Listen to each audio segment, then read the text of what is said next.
আসসালামাইকুম, সবাই কেমন আছেন? আমার সামনে যে ওষুধগুলো দেখতেছেন এগুলো হচ্ছে কোয়েল পাখির ওষুধ। এটি আমরা এই কোয়েল পাখির ইউজ করি।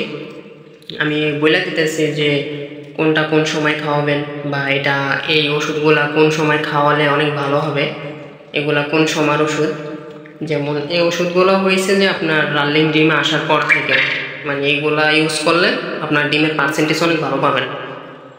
যেমন প্রথমে আছে আপনার ক্যালপ্লেক্স, ক্যালসিয়ামের জন্য অনেক ভালো। এই ক্যালসিয়ামটা অনেক ভালো।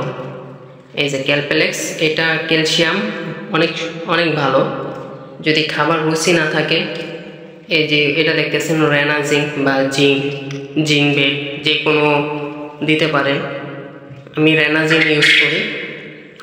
এটা হয়েছে আপনার খাবারের রুচি বাড়ায়। তারপরে হচ্ছে AD3, এই যে এই ওষুধটা অনেক ভালো। AD3 এটা কোয়েল পাখির যে কোনো সমস্যা বা কোয়েল পাখি শরীর গরম করে। এই যে AD3। তারপরে হয়েছে যে এই যে হেপাটোনিক, এটা অনেক ভালো। এটা হচ্ছে লিভারের কাজ করা হয়। যেমন লিভারের সমস্যা থাকলে আপনার দেখবেন ডিমের পার্সেন্টেজ অনেক কম পাবেন। এই যে হেপাটোনিক, এটি হচ্ছে কোয়েল পাখির। এটি আমি কোয়েল পাখির জন্য ইউজ করি। এই যে আরেকটা ওষুধ দেখতেছেন প্রোটিন, এটা অনেক উপকার। এটা হচ্ছে ভিটামিন, এটা হচ্ছে এসকেপ কোম্পানির। এটা হচ্ছে ভিটামিনটা।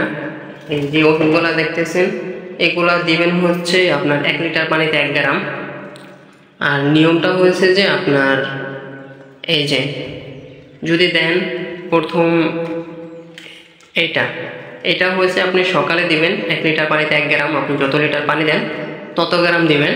এটা সকালে দিবেন, এটা দুপুরে দিবেন, আবার এটা রাত্রে দিবেন। এইভাবে আপনি 3 দিন ইউজ করতে পারেন। এই দুইটা হচ্ছে 3 দিন কোর্স। তারপরে হয়েছে আপনার AD3, আপনার এই জিঙ্কটা দেবেন সকালে, এই জিঙ্ক ওষুধটা দেবেন সকালে। তারপরে হয়েছে আপনার AD3, এটা দিবেন দুপুরে, অথবা আপনি এইটা শুধু রাত্রে দিবেন, এটা দিবেন 2 বেলা। আর এই ক্যালপ্লেক্স, এটা 3 দিন চালাবেন। আর এইগুলো আপনার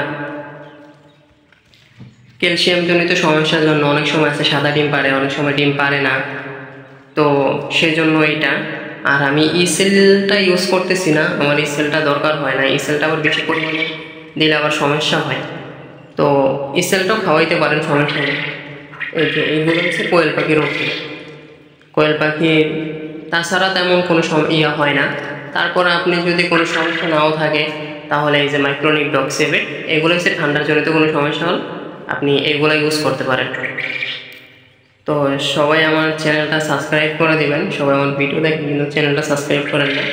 আর যাদের যে কোনো পাখি লাগলে আমার হোয়াটসঅ্যাপ নাম্বার অথবা কন্ট্যাক্ট নাম্বারে যোগাযোগ করতে পারে। সবাই ভালো থাকবেন। আর যে কোনো সমস্যার জন্য আমার সাথে যোগাযোগ করতে পারেন, ইনশাআল্লাহ সব কিছু সমাধান।